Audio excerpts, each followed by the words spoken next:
Thank you for your time. Yeah, nice to be here. Thanks for having me. Excellent. So how's life at the moment?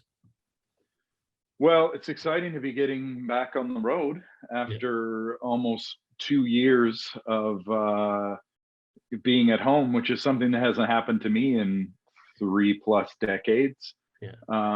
So on the one hand, that was actually super nice. Yeah. Spend a bunch of time with my wife and my kids.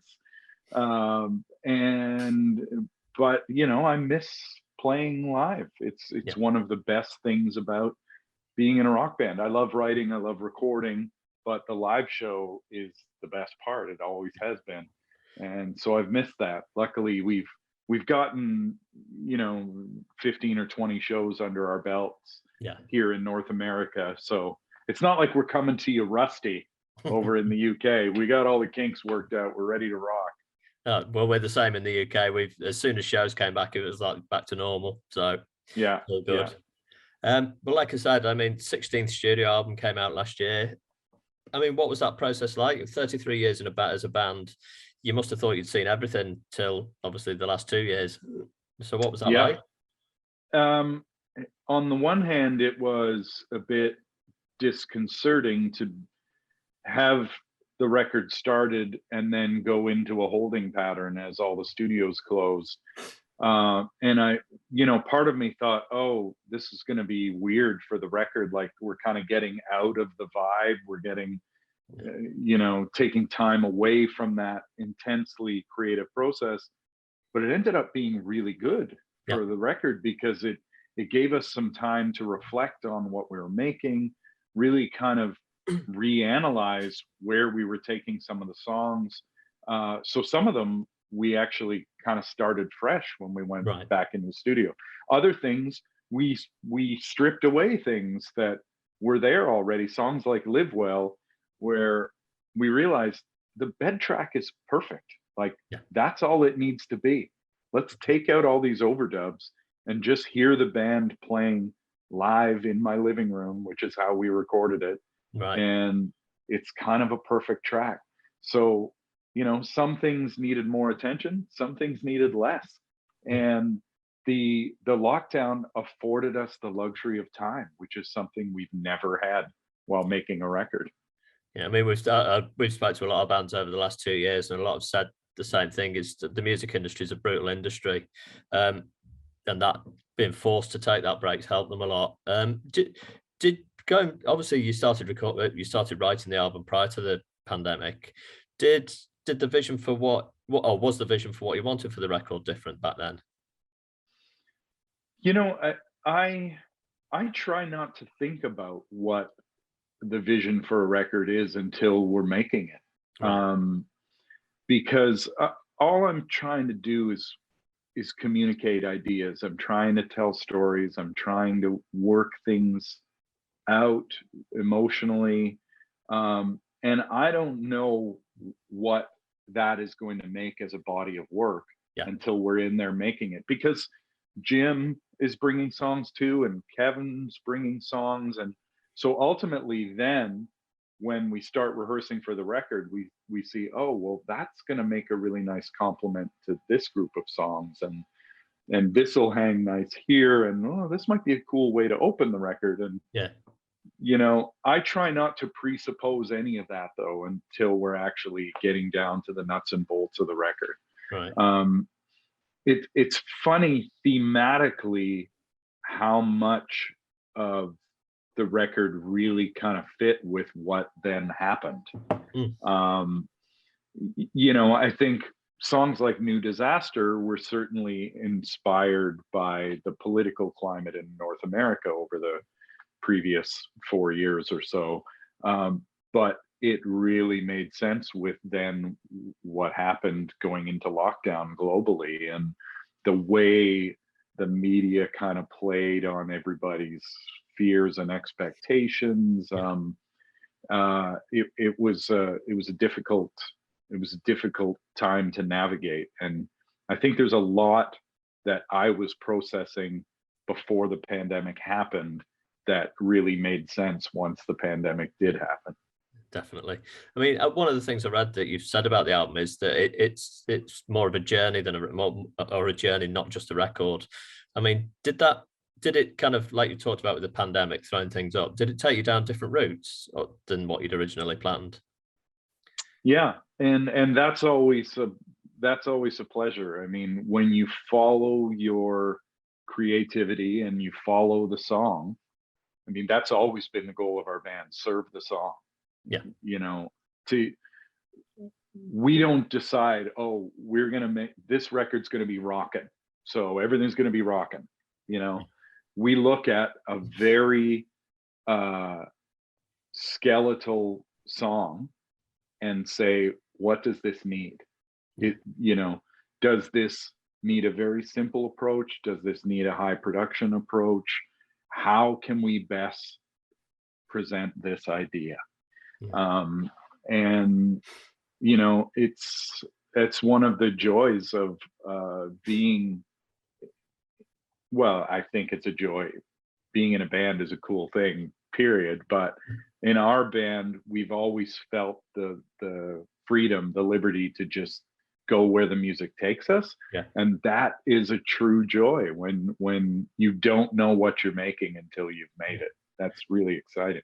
Yeah, I mean, that kind of leads into my next question. I mean, it's something you touched on earlier about, obviously the music industry changed very drastically over the last 2 years. You've described yourself as a band that's very diverse, and something you've mentioned then as well. How did you feel about like there's lots of new opportunities come up for bands, with obviously things like this would never happen 2 years ago, remote gigs, live streams, digital music. I mean, are you excited about the opportunities that a new way of being a band brings up these days? Yeah, absolutely. But I also miss some of the things about the way people listen to music when our band started, and the Yeah. way I listened to music. Yeah.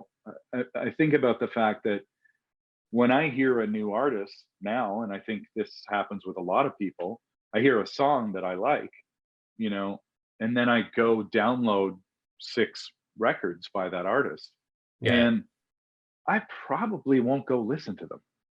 You Yeah. Yeah. know, it's just, I'm being constantly bombarded with new things, and that's great because I'm exposed to more music than I ever was. But when I started really becoming a fan of music, I would hear a song, say it's a Peter Gabriel song, you know, I would go buy a Peter Gabriel record. Yeah. I wouldn't even necessarily know if that song that I'd heard on the radio was on that record, Yeah. you know? And I would listen to the record over and over and over again because I'd walked to a store and physically bought it and brought it home and poured Yeah. over the liner notes. And then I went and got another one. And there was always this commitment of time and effort to seek out new music. Yeah. So You really I needed felt to want more the record. invested in it. Yeah. Yeah. And I think I was more invested as a fan, and more connected to the music. But I wouldn't trade that for the access that I now have to music and the access I have to performances by artists that I like, and Yeah. information about their process. And it's an incredible world that we now live in if you're a fan of music. Yeah. But I do think we've lost something in the connection between a fan and an artist. On Okay. one hand, it's more immediate. You can see what your favorite artist is doing every day, Yeah. but there isn't that um, deeper intensity to the connection, I think, Yeah. at least for me. No, I absolutely agree with you on that. In terms of that, I mean, after 33 years now as a band, what keeps it fresh for you? What keeps it exciting? Every performance is unlike the last. Yeah. We're a band that does a lot of improv. There's a lot of spontaneous moments in our shows. Yeah. I've often said to other people and to other artists in particular, the superpower of Barenaked Ladies is that we are not afraid to screw up. And if you're not afraid to make a mistake, then you take way more chances. And I think that's what we love about our shows, and I think that's what people love about coming to our shows is they don't know what's going to happen. They know that every night is unique, and you know, still 30, almost 35 years in, I walk off stage laughing, you know, celebrating with the other guys these moments that just happened on stage, and no two shows are alike. It's a great place to be. I mean, given the last 2 years, that must make these shows even more special for you these days. Yeah, I'm very grateful that we can go out there and continue to do this. It's very nice to be back playing again. Yeah, and we're obviously going to be seeing you in the UK the end of the middle of next month. What can we expect from the shows? You know, we've been coming to the UK since we opened for Billy Bragg at the Hackney Empire in 91 or 92. Yeah. We've done all the big festivals there, from Glastonbury to Tea in the Park to Reading to WOMAD to you know, it's we keep coming back because we love audiences there. I think UK audiences are a more sophisticated listening audience, and I think it's got a lot to do with the way your festivals have always been structured. In North America, our festivals are very pointed. It's a skate rock festival. Yeah. And it's all skate punk bands, and only fans of that genre are going to that festival. Yeah. Or it's a country music festival, and it's all country acts and it's all country fans. The first time we played Glastonbury, I couldn't believe the lineup. Like, it was so diverse, and people are just up for it, and it made me really grateful to be able to go to a place where, you know, people treated music much more broadly. I think there's a real need to categorize things in North America. Right. And I feel like the UK audiences are up for it, whatever it is, whether it's a song from a denim advert or some like club single that's gone crazy. Like, I think people are generally more in touch with modern music in the UK. Yeah, I think we like to party in a muddy field as well. So yeah, who doesn't like to party in a dairy farmer's field? Absolutely. To your shins in mud. Thank you for your time. It's been great talking to you. Love the record, and looking forward to catching you guys when you come over on tour. Cheers. 33 years down the line, I mean, the fans are obviously coming out to see you again. Have you got any message for them just to finish off? Yeah, thanks for waiting. We are really looking forward to being back there. So thanks for hanging in, and can't wait to play for you. Perfect. Thank you for your time, and I'll let you get. Are they real pinball machines behind you? Oh yeah.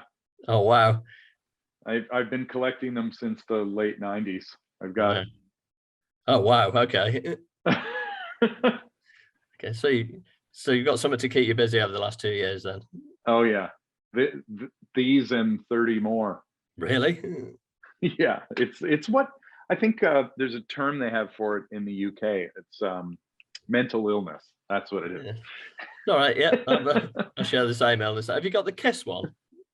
No, I don't. No. There's actually two Kiss ones. There's the original Bally Kiss, and then there's a Stern one that just came out a few years ago. I have neither of them. Okay. No, that's an impressive collection though, and obviously not seen all of it. I have the Rush one. Oh wow. Okay. Yeah. Just came out, and I have a Metallica one, and I have an Iron Maiden one. Oh wow. So I do have lots of music pins, but not the Kiss one. Yeah, if I can get a flight, I'll be over probably by the end of the week. So I'll, right on. Perfect. Well, yeah, I mean, you're coming over to Leeds, so hopefully we'll be able to catch up and carry on this conversation. And that'd be great. Yeah, I look forward to seeing the UK. Till then, have a great time, and thank you for your time. Cheers.